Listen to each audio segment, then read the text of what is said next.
Flávia, como pode uma pessoa tão incrível como eu, assim, tão, sabe, cheia de talentos... Genial. Ter, assim, pode ter TDAH? Não sei, porque assim, se a gente for olhar para a sua desorganização, para os seus esquecimentos, para os seus atrasos... Nossa, isso mesmo, Flávia. Me exponha, humilha-me em público aqui, obrigado. Uma amiga dessa, gente, pra que uma inimiga, não é verdade, Flávia? Pois é, mas por que a gente tá falando disso, Paulo? Porque nós vamos falar sobre dupla excepcionalidade. Exatamente. Falei certo, gente? Porque nessas horas Você viu? Não gaguejei, Não Manu. Não travou a língua. Arrasou. Como que você avalia isso, Manu? Que eu tenho uma excepcionalidade por causa disso? Mas qual que seria a dupla excepcionalidade que a gente vai falar hoje? Sobre TDAH. TDAH, exato. E altas habilidades, superdotação. E a gente trouxe nada mais, nada menos do que a nossa convidada que já é da casa. A melhor neuropsicóloga do mundo, que tirou a roupa da última vez. Não, você falou pra ela tirar a roupa. Ah, não. Eu falei? Não, falou pra ela deitar na mesa. Mas ela não fez porque ela é educada. Eu não lembro disso. Mas falou assim. A neuropsicóloga Emanuela Borges, da Clínica Ethos. Muito obrigada, Manu. Gente, seja bem-vinda, Manu. Seja bem-vinda. Fala um pouquinho de você, porque as pessoas... às vezes, algumas pessoas não assistiram as anteriores, né? É quase uma integrante aqui do Surtadamente já, né, Manu? Pois é, ainda bem que eu tô sempre aqui, falando de assuntos assim tão legais, né? Eu, pelo menos, adoro os assuntos. Sim. São, na verdade, a minha rotina, né? O meu dia a dia, eu gosto bastante. Muito bom. Eu sou Emanuela Borges... eu não vou falar a quantidade de tempo, de experiência, vocês vão ter a minha idade, né? Mas é mais ou menos 25 anos de experiência. Como psicóloga, né? Eu me formei em psicologia há 25 anos atrás. E você tinha quantos anos quando você se formou? Só pra gente fazer as contas aqui. E de neuro, muito tempo também. Pelo menos um pouco mais que a metade disso. Uau! É muito tempo, né? E aí esse tempo, essa bagagem fez com que eu fosse sempre atualizando, estudando novas né? Iniciei o mestrado, tô finalizando ainda, porque são coisas, né? O mestrado é um pouquinho mais complexo, mas é isso aí. Trabalho na clínica, atendo muitos pacientes. Sim. É mais ou menos isso. A gente trabalha muito juntas, nós duas, né? Manu, acho que primeiro, para as pessoas entenderem, porque é um assunto bastante complexo, né? Falar dupla excepcionalidade. Vamos tentar trazer o básico, assim, o conceito básico do que é altas habilidades. E depois a gente fala o que é TDAH e depois a gente tenta mostrar o que seria as duas coisas juntas, né? A junção. Tá. Então, quando a gente fala em altas habilidades, e aí, assim, quem teve a oportunidade, já assistiu a gente falando sobre, né? Quem não teve pode procurar lá, que tá recente, dá pra assistir ainda. Acho que consegue colocar, né, Karen, no link, né? Sim. Legal.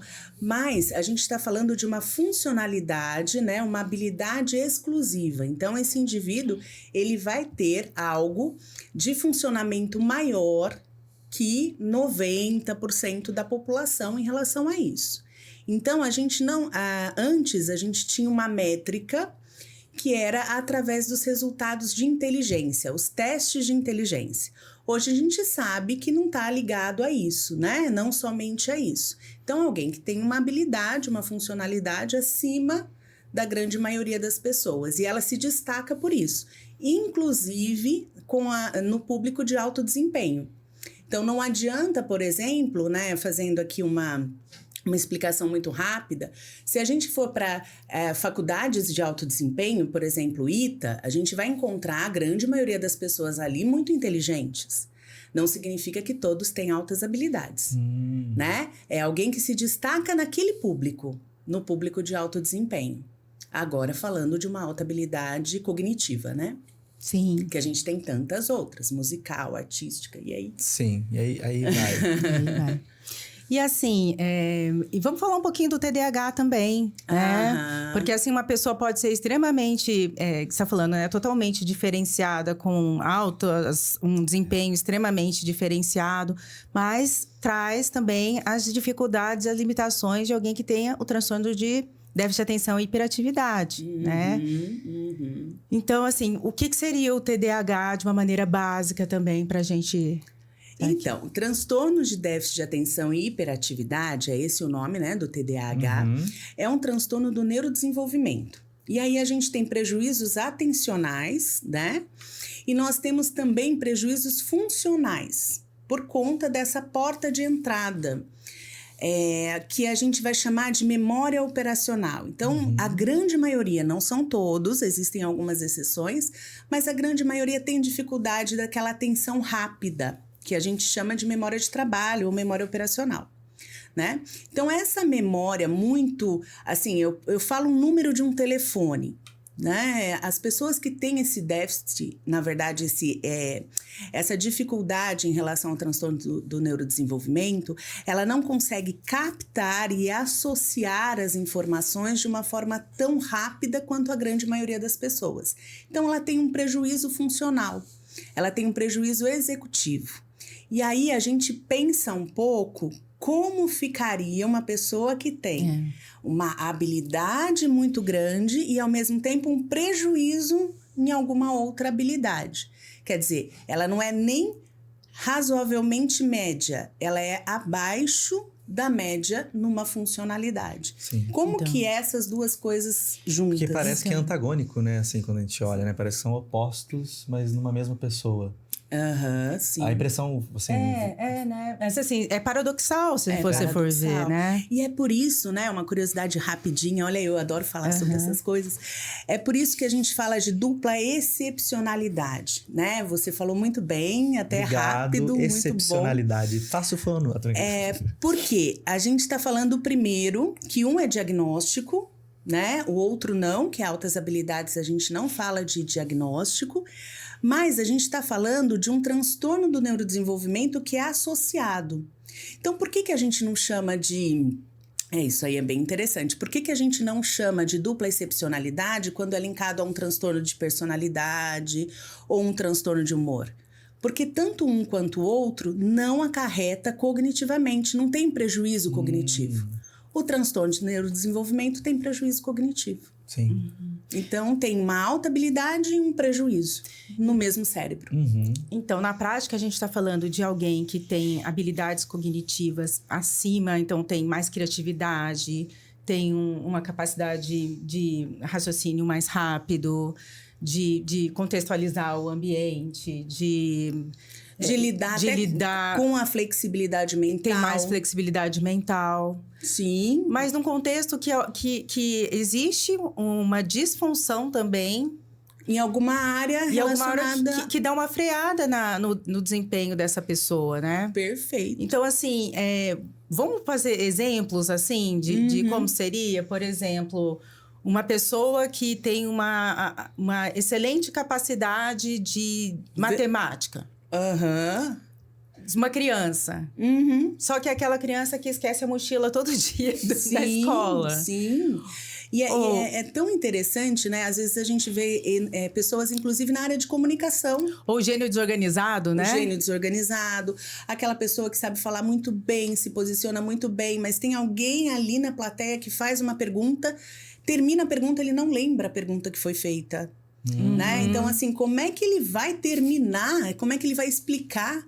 Sendo que ele estava dando uma palestra incrível, estava falando sobre tudo, né? Mas a memória rápida dele é uma memória afetada. Então, ele precisa de auxílios, né? Ele precisa de suporte. Ele precisa, por exemplo, que alguém mantenha essa pergunta ali no vídeo para que ele segure a pergunta, aquela informação, porque ele não vai conseguir. Nossa, Manu, é interessante. Várias vezes que eu fui na TV, e daí a apresentadora ali pergunta pra mim, faz uma pergunta, eu começo a responder, tal. Aí daqui a pouco, e ao vivo, aí daqui a pouco eu tô respondendo ali, eu falo, gente, qual que era a pergunta? Por que eu tô falando sobre isso? É exatamente isso. Acontece muito comigo. É exatamente isso. E aí, assim, essa pessoa, ela vai usar de uma boa desenvoltura para voltar. Muitas vezes ela termina a explicação sem nem saber direito qual era a pergunta, mas ela consegue concluir por conta da adaptabilidade. Então, essa pessoa, ela tá adaptada. Mas para quem não tá adaptado, né, que geralmente é a criança, é o adolescente, os prejuízos são grandes. Mas tem muitos adultos também que acabam se travando, né? Devido a não trabalhar muito bem essa adaptação, né? Perfeito, a gente tem aí prejuízos significativos na dupla excepcionalidade. Pode ser um talento extremamente desperdiçado, né? Uma pessoa que tem... A sensação que dá na pessoa que tem essas altas habilidades é que ela tem um potencial enorme, porém ela não consegue usar esse potencial por causa desse freio desatencional, né? Sim, perfeito. E de memória e de função executiva. Sim, perfeito. Inclusive, ela vai ter um prejuízo executivo grande que pode compará-la a outros transtornos, né? E isso confundir ainda mais o tratamento daquele paciente, né? Numa avaliação neuropsicológica, você consegue distinguir muito bem essa dupla excepcionalidade ou não? Não, Paulo... Mas, gente, não esquece de comentar aqui o que você tá achando desse episódio, até se você conhece alguém ou se você também tem essa dupla excepcionalidade ou se você desconfia que você tem, que a gente quer saber um pouco de você Porque também. no TDAH existe uma impulsividade também, não é, Manu? E ela está apontando para mim, eu estou sendo julgado. Porque, Me assim, defendam aí, gente, escrevam aí, exatamente. tá? Porque a nossa ideia... Estou sendo julgado. É ir para a parte 2, para falar realmente da clínica, como é o funcionamento de uma pessoa que tem essas duas excepcionalidades e como seria a prática, como ela funciona, quais são os déficits. Essa é a segunda parte. É a segunda parte. Vamos para a segunda parte? Vamos para a segunda parte. Roda VT que não tem. Manu!